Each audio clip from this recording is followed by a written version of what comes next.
The territory of Manasseh extended from Ashar to Mismathath east of Shechem. The boundary ran southward from there to include the people living at En Tapua. Manasseh had the land of Tapua, but Tapua itself on the boundary of Manasseh belonged to the Ephraimites. Then the boundary between, or the bound, then the boundary continued south to the Canal Ravine.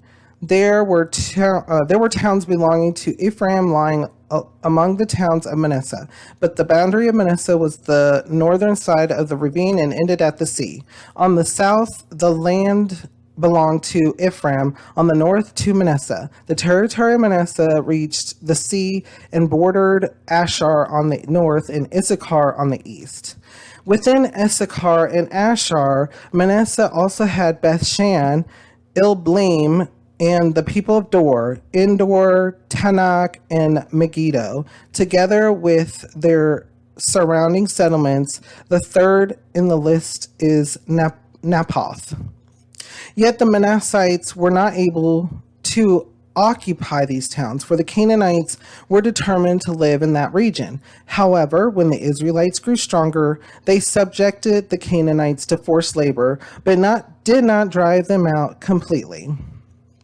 The people of Joseph said to Joshua, why have you given us only one allotment and one portion for an inheritance? Surprise. So maybe things did happen that way. And I said petty.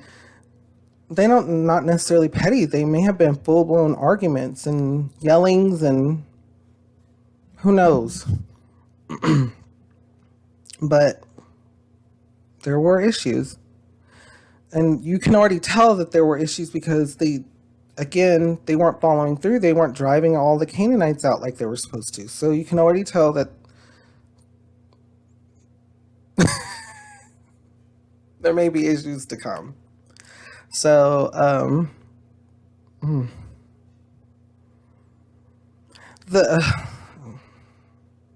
so just reading over this, yet the Manassites were not able to occupy these towns, for the Canaanites were determined to live in that region. Yes, Israel grew stronger, and they subjected the Canaanites to forced labor. But they're not gone, so they're still practicing their pagan practices, their other religion. And so just thinking about that, if in our lives, when we don't follow through, when we listen to the Lord, the Lord lets us in on something, or gives us something, or tells us something, and asks us to do something, we don't follow through. He's not just saying it just because. The Lord's saying it because he loves us and he wants the best for us.